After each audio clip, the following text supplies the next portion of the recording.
Howdy folks, and I hope you're all happy and healthy out there in collecting land, and welcome back to the channel for another 1/6 scale figure unboxing and review.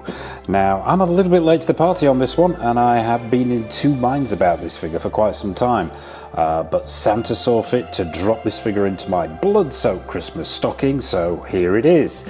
Yes folks, it's Terrifier, aka Art the Clown, aka David Howard Thornton, from the 2016 Damien Leones directed low-budget cult smash that is Terrifier, brought to us by Trick or Treat Studios. So usual format folks, box, figure, then showcase at the end. But before we dive in, as always, I'd like to send a massive thank you to everyone who supported Go Figure, and please drop a like on this review as it helps other people find the channel.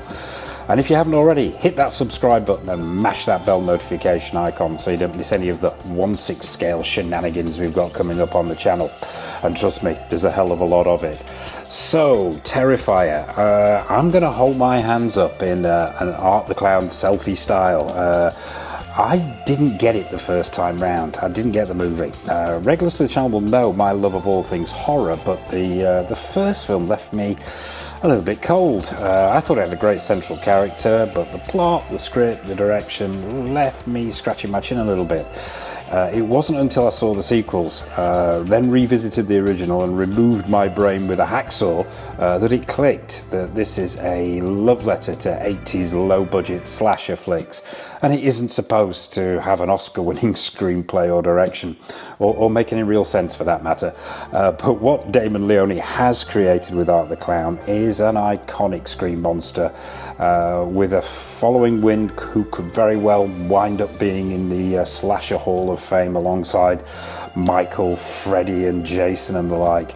But enough of my movie meanderings, onto this box. Let's stop it from spinning and have a quick look. As with Trick or Treat Studios packaging, it's a relatively small box with this sort of magnetic book cover design. On the front it says Damien Leones Terrifier, 1/6 scale Art the Clown figure. You've got a picture of what I believe is the figure itself, Art the Clown there, with a lot of blood splatter going on, and it says Trick or Treat Studios in the bottom right hand corner. Very simple, very bold and very effective. On the side, the Terrifier, some more blood splatter, Trick or Treat Studios logo again, same story on the right hand side. On the bottom there it says Trick or Treat Studios, and you've got the usual credits and warnings, everybody who was involved in the production of the figure, and the usual warnings: don't piss this figure off, or it might approach you with a large black bin liner with malicious intent. On the top it says Terrifier again, relatively straightforward. On the back, another picture of what I believe to be the figure, with this sort of red and black effect going on. It says Terrifier at the top, and usual credits and bits and pieces at the bottom there. As I mentioned before, magnetically clasped front. When you open the box up, what you are greeted with is yet another red and black sort of HD photo of the figure, and underneath the clear plastic window, the figure itself. Brand new figure this, literally, well I was going to say literally just come through the door. It landed along with Santa, courtesy of his elves, so seals are still intact on this one. So what we will do is, as we always do, we will break the seals, dive down onto the table and find out what this figure's all about. Okay folks, so here he is. It's Art the Clown, straight out of the box, straight onto the turntable. And first impressions, I've got to say, first impressions are pretty good. Relatively simple figure to do this one, nothing complex going on here, but the proportions look right, the outfit looks right, that head sculpt looks on point, everything looks pretty much nailed on. And normally at this point in one of our reviews we'd be down on the table with the accessories, but not an awful lot of accessories with this figure, in fact barely anything at all. This stand is not included with the figure, it comes without a stand. It would be nice to see Tots chucking in stands with their figures, so yeah, hopefully that they'll get the message and start giving us a stand with their new releases. But yeah, this one is actually this particular stand came with the Y Studios Leatherface from Texas Chainsaw Massacre, and trust me, this is the only decent thing that came out of that box. So if you're wondering where this stand is from, that's its origin. The accessories you do get are very, very meagre. You get a pair of swap out hands and you get a hacksaw, and that's pretty much it. So we'll have a quick look at those before we look at Art himself. We'll just move him back a little bit. The hacksaw itself is all one piece of sculpted plastic, and this promises probably be the shortest review in the history of Go Figure. There is that little to go at here, but yeah. You get the hacksaw, as I say, all sculpted plastic, very nicely done it is too as well. Try and get this as close into the camera as possible. The sculpt is nice, the paint applications are good. You've got sort of these brown washes on the metal areas here to give it that sort of used and almost rusted look. The blade itself has got some silver dry brushing, and there's a little touch of that brown as well to give the blade that rusted look. There is a sculpted in tape section on the handle there, and overall, yeah, screen accuracy is there, proportions are right, and the paint applications are good as well. As with the figure though, I will be getting paint happy with the blood paint on this one because there's not enough straight away. I can see that, and I know there's a lot of videos out there of how to go about customizing this with the old red stuff, but I will be getting involved in that after this review. But yeah, could do with more blood application on there, but overall the sculpt and the paint applications are really good on that hacksaw. And you also get a pair of swap out hands. We'll take a look at them individually. Now the gloved hands themselves are really, really well sculpted. They've got the proportions right, the colour is right. It's sort of that, how can I describe it? It's sort of a grey or bluey colour that the gloves were that he wore in the film, and they've captured that really well. The sculpt is very nice. You've got detailing on the back of the gloves there. There's creasing in the palms. The fingertips are missing on the gloves there, which is screen accurate again, and you've got the fingers showing on both of these. The right hand, the swap out right hand is holding a scalpel. The swap out left hand is more of a gripping hand. The scalpel itself is done really well. That's sculpted plastic, and it's fixed in between the forefinger and the thumb there. But the detailing is nice, and the paint applications are good. The blood paint applications on both of these hands are really nice. You've got spatter, you've got drips, and it looks like the fingers themselves have been dipped straight into a bucket of the red stuff. So yeah, those are your two swap out hands, and very nice they are too. And that is literally it for the accessories. So let's bring Art back into frame and stop him from spinning and have a close-up look at him. And we'll start at the bottom as we always do. As I say, first impression straight away, very, very good, but yeah, in dire need of some more blood. So let's get him off the stand. We'll start with the feet. The feet themselves are these oversized boots, almost like clown shoes. Once again, that is screen accurate. We see that in the film with those slightly comedy boots going on. All one piece of sculpted plastic. There are no real laces here. These are sculpted into the boots, but the detailing is good. The eyelets there on the boots are painted silver, which is nice to see, and there's some stitch work sculpted in there, and they've got some cracks and dinks. They could probably do with being a little bit more weathered, but on the whole, the proportions are right, the style is right. No tread on the bottom there. I believe these are pegged directly into the legs themselves. You've got a good range of motion, not a vast amount forward and back, but there is some there, and you've got plenty of lateral movement, so I'm assuming that's on a ball joint there. And they're not the stiffest feet in the world, but they feel solid enough. So yeah, that's the boots, and then moving up to the outfit.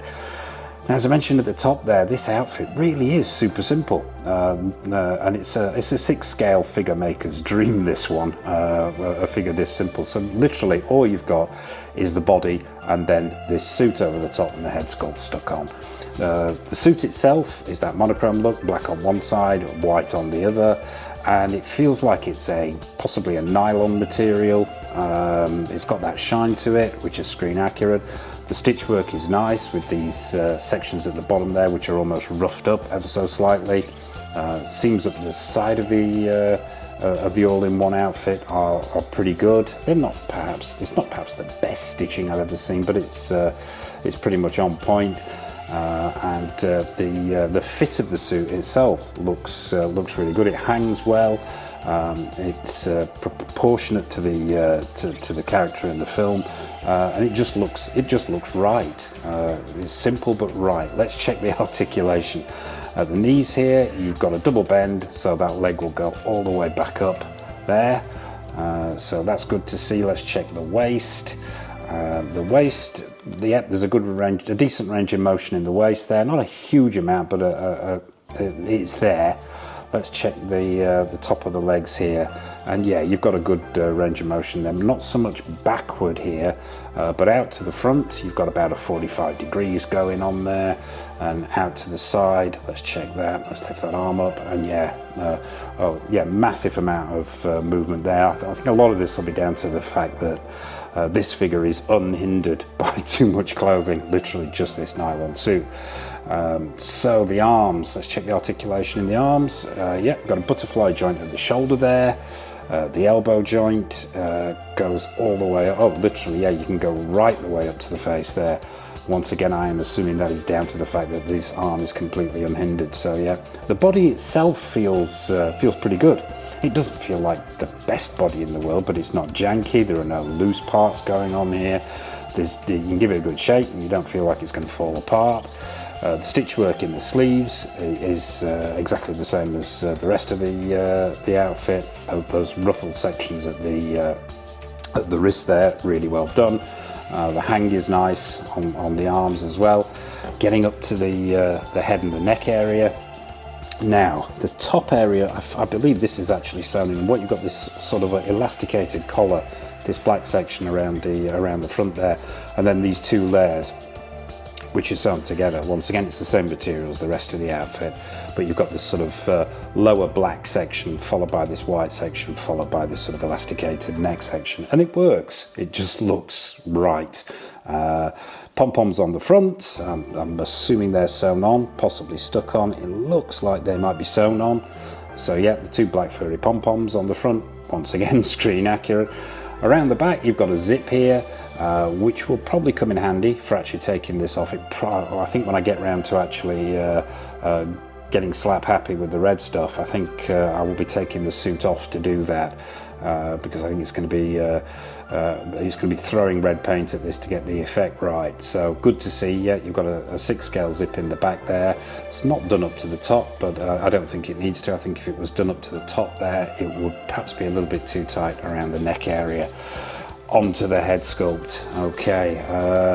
Once again, not the most complex of head sculpts here, but it looks like Tots have caught this really, really well. It's one fixed neck, obviously no swap out head sculpt going on here. Let's check the range of motion. Yeah, you've got a really good range of motion going on here, all the way around on the right and the left. Let's check the forward and backward. Not so much on the forward and backward. There's a little bit going on there, as you can see, but it feels like, yeah, it's articulated in the chest area of this figure. So if you're wanting to have him leering forward, it's going to be a combination of that chest movement and then positioning that head to where you want it. So yeah, let's get really up close with this guy and have a look. Now, I'm pretty impressed with this, I've got to admit. I think once again it suffers with that lack of blood on there, but I think Tots have made a decision here, and I think it's probably not everybody wants their figures completely bloodied up, so it's probably better for them to release this figure with some amount of blood on it, but not the amount that really reflects the film, and then allow people to customize to their own tastes. And I sort of prefer that. But they have done some blood effect on here on this head sculpt. But the head sculpt itself, yeah, it looks really, really on point. You've got that white sort of face mask that he wears. Well, it's sort of like a skull cap almost underneath there, and you can see the creases in that and the lines and the folds, which are really nicely done, with the masked face peeping out underneath it. You've got the little hat, which is sculpted plastic, which is non-removable and stuck to the head there. The face itself, really well done with those black eyebrows, that white paint application. Profile is spot on with that hook nose. Eyes are, well, they're not really glassy on this one, because at the end of the day he had black eyes, the darkest eyes, and they've caught that really, really well. What really stands out here is the work they've done on the mouth. They've caught that really, really well here, Tots, with those rather unpleasant teeth exposed, and that sort of leering psychotic smile has been captured really, really well. And there's a sort of gloss effect to the mouth area to give it that impression of wet blood, and then you've got the blood spatters on the face as well, spots and a few drips as well. So yeah, overall I think that is absolutely spot on. It would be a difficult, let's be honest, it would be a very, very difficult figure to get wrong, this one, because it's not complex, but you know, sometimes simple isn't always the easiest thing, and I think Tots have just nailed it on. Very, very simple, very straightforward, and really, really well done. These are the other hands, open palm. They're simply pegged into the wrist there, so you can swap them out at your leisure. So let's pop him back on the stand. Going for final thoughts on this guy, and let's get him in a little pose there, and start him spinning again. So yes, we're going to have to go with a given straight away. This is a very, very simple figure. There is nothing complex. There's very little to get wrong here. But by the same token, what Tots have done is get it all right. The proportions are right.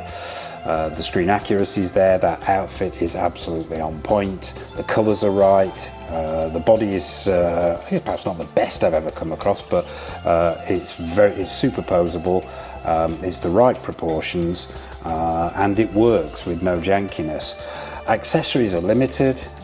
It would have been nice to see maybe the black bin liner, maybe a few other bits and pieces as well, some more of the instruments of death that he uses. So we're a bit spartan on the old accessories, and it would have been nice to see a stand as well. But the figure, going on what I've got in front of me, I would have to give the figure. I'm going to give this a 9 out of 10. I'm only going to take a point off for the lack of stand and perhaps the accessories being a little bit stingy. I think the head sculpt is very, very good. It's a personal thing, me, the blood, and as I said before, I will be getting very, very paint happy with this. And I'll probably put up a video of it following its customization. But I think, as it stands, yeah, I think this is a great little piece. I think, yeah, 9, even on a good day, might even be a 10. But I'm going to stick with 9 for this one. So there you have it, folks. That is Art the Clown, Terrifier, courtesy of Trick or Treat Studios. What's your take on this figure? Do you have it in your collection? Have you customized it? What's your take on the trio of movies, the trilogy of movies? What's your take on the character? What's your take on Trick or Treat Studios? Nothing is off menu, so please drop a comment in the comment section below. I would be fascinated to hear your take on this. And what's coming up on the channel? Nearly forgot. On the horizon, we have a raft of 1/6 scale figures. We've got stuff from Pure Art, stuff from In Art, stuff from Hot Toys, from Susu Toys, Mars Toys, Org Toys, Present Toys. The list goes on. So, as I mentioned at the top there, please mash that subscribe button, hit that bell notification icon so you're not missing any of the stuff that's coming up. We've got new reviews, retro reviews, showcases. We've got more episodes of Don't Make Me Choose, more episodes of Grail or Fail, more previews. So yeah, be sure to hit that button so you don't miss any of the good stuff. And I suppose all it remains for me to say from Art the Clown and myself, take care of yourselves, happy collecting, and it's over to the showcase.